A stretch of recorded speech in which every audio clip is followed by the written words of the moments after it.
അപ്പോൾ നമുക്ക് കഴിഞ്ഞ ദിവസം രാത്രിയിലത്തെ ഫുഡിന് സ്റ്റാർട്ട് ചെയ്യാം. കപ്പയും മീൻകറിയായിരുന്നു. അത് കഴിഞ്ഞ് രാവിലെ ഒരു 6 മണി 5:45 കഴിഞ്ഞു. ആ സമയത്ത് എനിക്ക് വർക്കുണ്ടായിരുന്നു. ഞാനും ചേട്ടായും ജിംബ്രൂട്ടനും കൂടെ പോയത്. അപ്പോൾ ഇത് നമ്മുടെ കോഴഞ്ചേരി പാലമാണ്. രാവിലെ മഴയൊക്കെ ആയിരുന്നു. അപ്പം ഞങ്ങൾ 3 പേരും കൂടെ ആണ് പോയത്. അവിടെ ചെന്ന് പിന്നെ അത് കഴിഞ്ഞപ്പോൾ എനിക്കൊരു മേക്കപ്പിൻ്റെ ഒരു ഷൂട്ടുണ്ടായിരുന്നു, ഒരു ഓണം ഷൂട്ട്. അതിന് എൻ്റെ വിദ്യ ഷോപ്പിലാണ് പോയി, വി യൂണിക്ക് കോഴഞ്ചേരി. അപ്പം അത് കഴിഞ്ഞ് പിന്നെ മേക്കപ്പിനായിട്ട് പോയപ്പം വണ്ടിയിൽ പോസ്റ്റായി കുറച്ച് നേരം മഴയൊക്കെ ആയിട്ട്. നല്ല മഴയായിരുന്നു. ഇത് നമ്മുടെ ബാംഗ്ലൂർ റോഡെന്ന് പറയുന്ന അത്യാവശ്യം ഫേമസ് ആയിട്ടുള്ളൊരിതാണ്, അവിടെയാണ്. അപ്പോൾ ഷൂട്ടൊക്കെ കഴിഞ്ഞു. ഞങ്ങൾ അനിയന്മാർ 2 പേരുണ്ടായിരുന്നു. ജിംബ്രൂട്ടനും ഞാനിവിടെയാണ്. ചേട്ടൻ ഇല്ലായിരുന്നു, ചേട്ടൻ വേറൊരു വഴി പോയി.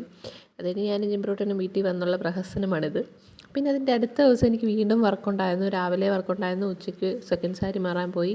നമ്മുടെ പമ്പയാറ്റിൽ വെള്ളമൊക്കെ നിറഞ്ഞ് നല്ല വെള്ളമൊക്കെ ഉണ്ട്. ഇത് കോഴഞ്ചേരി കൂടെ ഞാൻ പപ്പാടെ കൂടെയാണ് പോയത്. ആറന്മുള അമ്പലത്തിലാണ് പോയത്. അവിടെ ചെന്നപ്പം നല്ല പോസ്റ്റായിരുന്നു. ബ്രൈഡ് വരാൻ കുറച്ച് താമസിച്ചു. ഞാൻ സാരി ഫ്ലീറ്റൊക്കെ എടുത്ത് വെച്ച് വെയിറ്റ് ചെയ്തു. 2 സാരി ഉണ്ടായിരുന്നു. അതിലൊരു സാരി ഇതാണ്, 1 സെറ്റ് മുണ്ടുമായിരുന്നു.